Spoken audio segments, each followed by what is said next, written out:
I was driving to Lovelock with my boyfriend in 1999. We'd been going there for a while. There's something about that town. It's in the Nevada desert, and people talk about it being haunted, about giants in the mountains, about portals. But what pulled me there wasn't the legend. It was something I felt in my body, something that said, "There's something here you need to understand." We stayed in this old brick hotel. I always chose the room at the end. I didn't think about why at the time.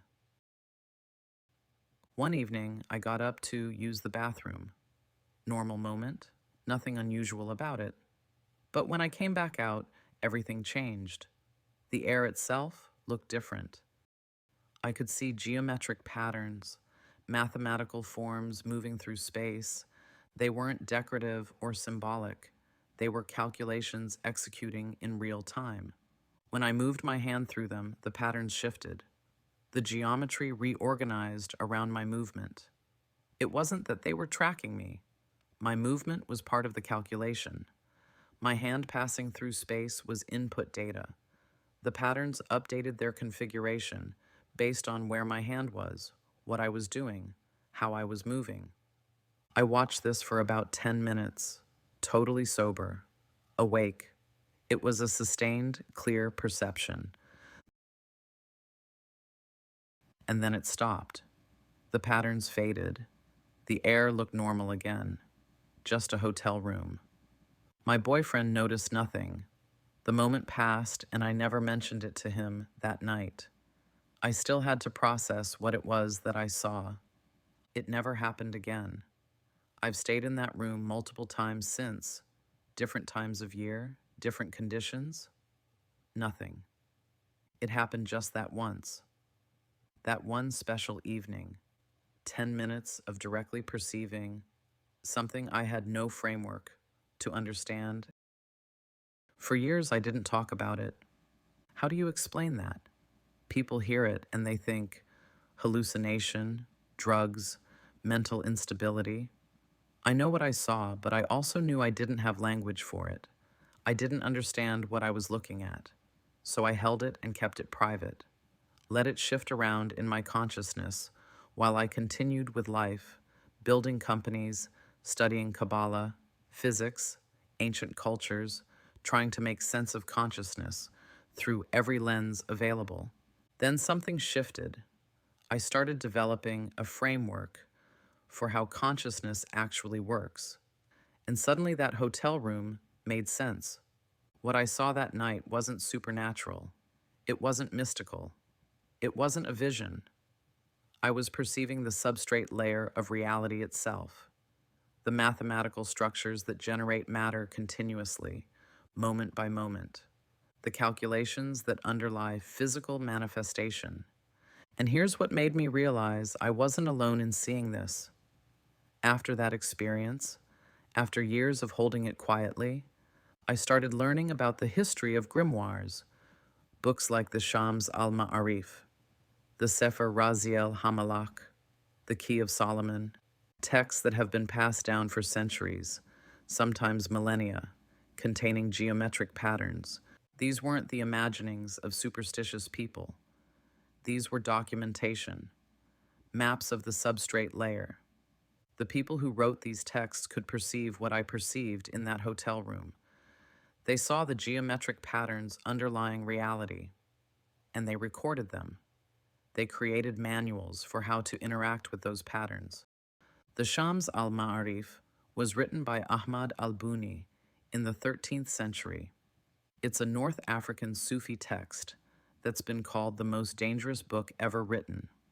Why? Because it contains precise geometric configurations, magic squares, arrangements of divine names, specific timing instructions coordinated with planetary positions. And when people attempt to use these configurations without understanding what they're actually doing, catastrophic things happen. In 2022, members of a social justice organization in Morocco obtained copies of Shams al-Ma'arif and began working with the spells and geometric patterns in the book. Shortly after, Multiple members died under mysterious circumstances. One prominent Egyptian magician who had popularized simplified versions of the book's material was found dead in his Cairo apartment, with his face horrifically contorted and twisted. Spontaneous fires broke out in the homes of practitioners. Investigators couldn't determine the causes. The common explanation is that they summoned demons, that they called forth evil entities that attacked them. But that's not what happened. What happened is they activated substrate access without the consciousness coherence to survive it. Those geometric patterns in the shams aren't symbolic representations. They're actual substrate code. When you arrange letters and numbers in specific geometric configurations and time it according to planetary positions, when you hold specific intention, while creating these patterns, you're not casting a spell. You're opening access to the implicate order. You're creating a query structure that allows consciousness to interface directly with the mathematical substrate that generates reality. The Morocco practitioners had the geometry. They copied it correctly from the text. They followed the instructions. The geometry activated.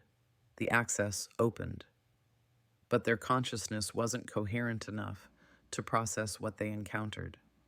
When you interface with substrate layer without proper preparation, the wave interference between your consciousness frequency and the substrate frequency can be catastrophic.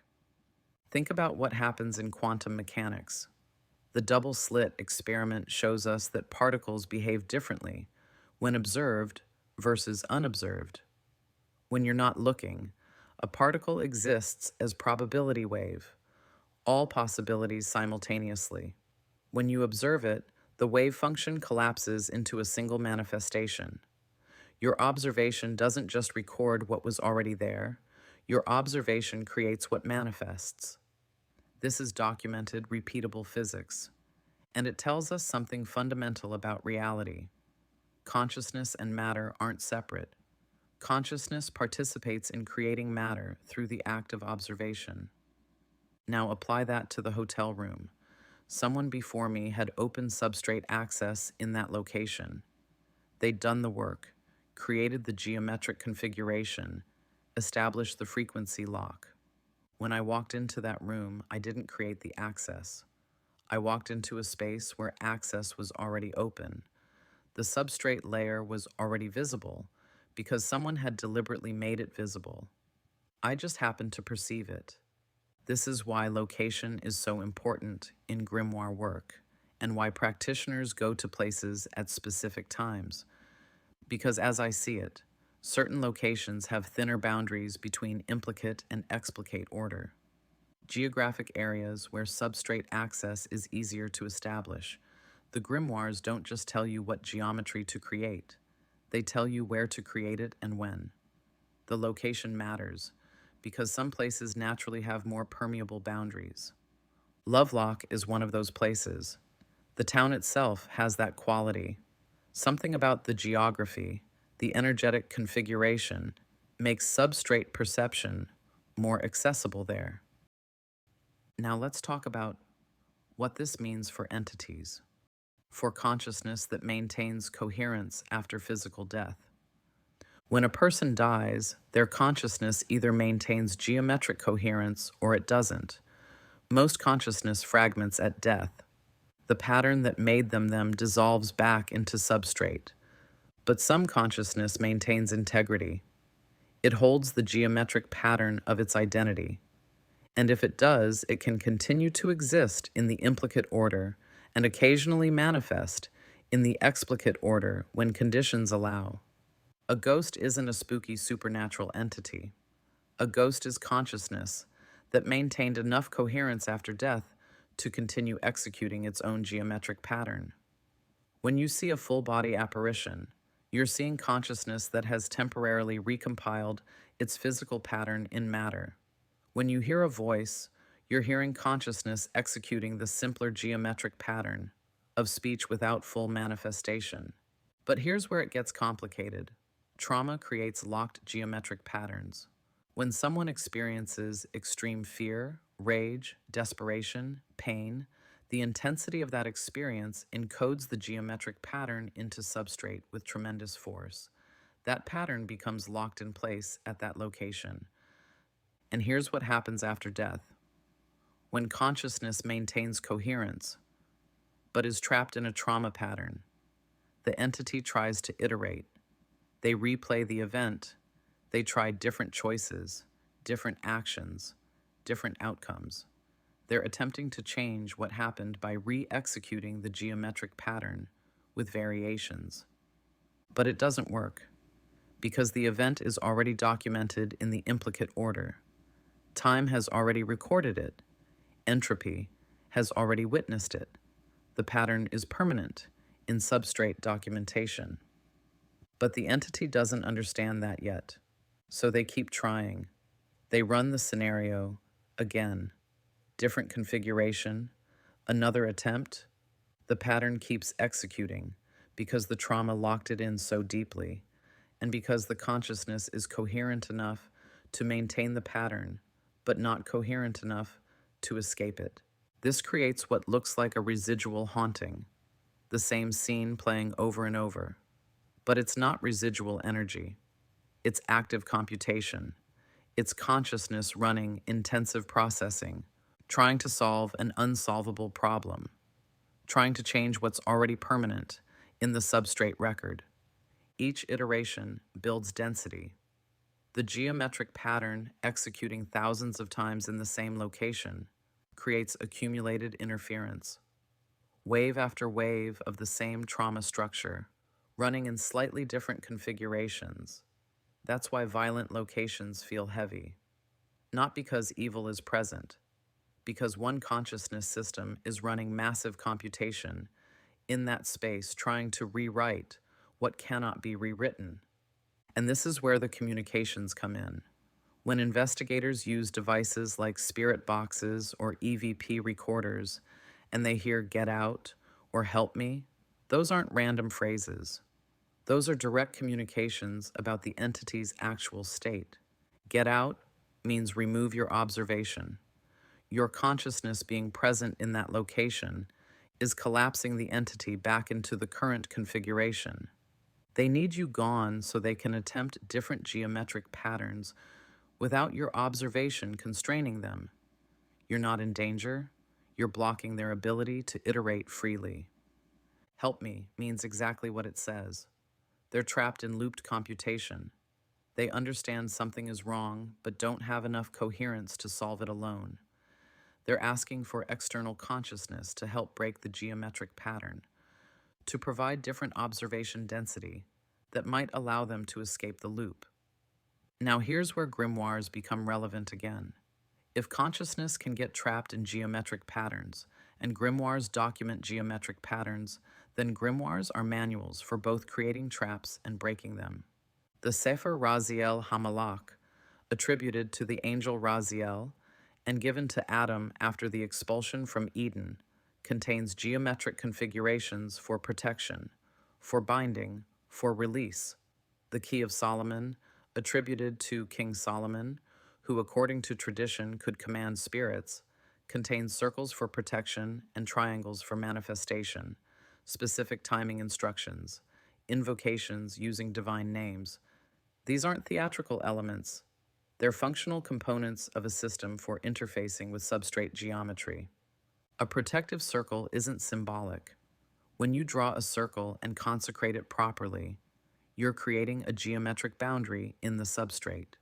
You're establishing a configuration that incompatible frequencies cannot penetrate. The circle is code. It's a function that executes in the implicate order and manifests as protection in the explicate order.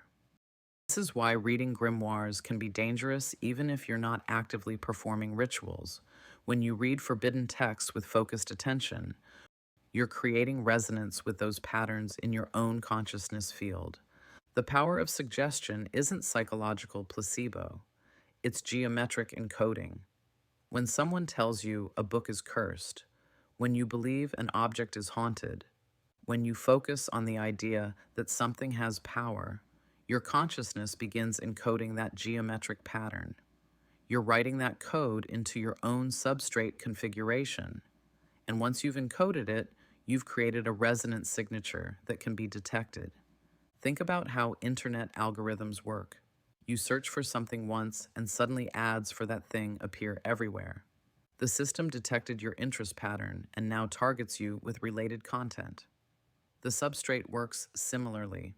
When you encode a specific geometric pattern through focused attention, through belief, through repeated contemplation, you create a frequency signature. And entities or consciousness patterns operating in the implicate order can detect that signature. This explains sleep paralysis experiences that happen after engaging with occult material. During sleep, when your conscious mind quiets and your awareness shifts more toward the implicate order naturally, those encoded patterns become active. They're running in your consciousness field. If those patterns resonate with trapped entities or with chaotic substrate frequencies, you've essentially created a beacon. You've signaled your location in the substrate, not your physical location, your consciousness location, the geometric signature of your awareness. And entities that resonate with that frequency can find you there. They're not physically in your room, they're interfacing with your consciousness field at the implicate level. And you're perceiving that interface as physical presence because you're stuck between orders. The entity isn't attacking you. The entity has detected compatible geometric resonance and is attempting to interface. But because you don't understand the mechanism, because you're in threshold state without full coherence, the experience is terrifying. Fear amplifies the geometric pattern. Your terror creates stronger resonance. The entity's presence becomes more pronounced. The cycle reinforces itself. This is why grimoire traditions emphasize protection protocols before any work. You don't just read the summoning sections, you learn the protection geometries first. You establish your own coherent boundary pattern before you create any resonance signatures that might attract attention. Because once you've encoded a pattern, once you've created that frequency signature through focused attention or belief, you've made yourself detectable in the substrate. Haunted objects work through the same mechanism. An object isn't inherently haunted.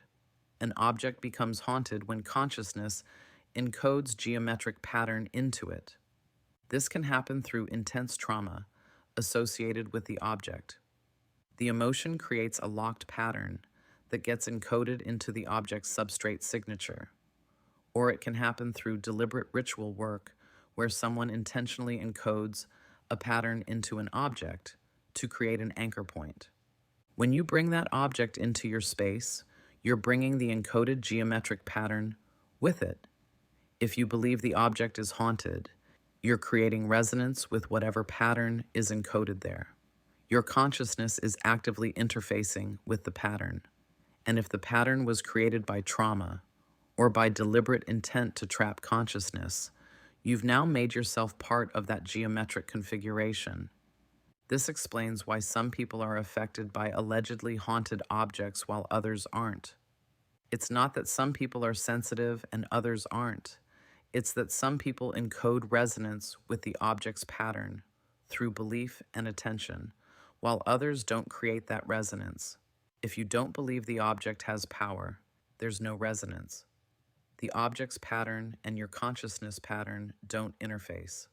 But if you do create resonance, either through belief or through fear or through deliberate ritual interaction, you've opened a channel between your consciousness field and whatever pattern is encoded in that object.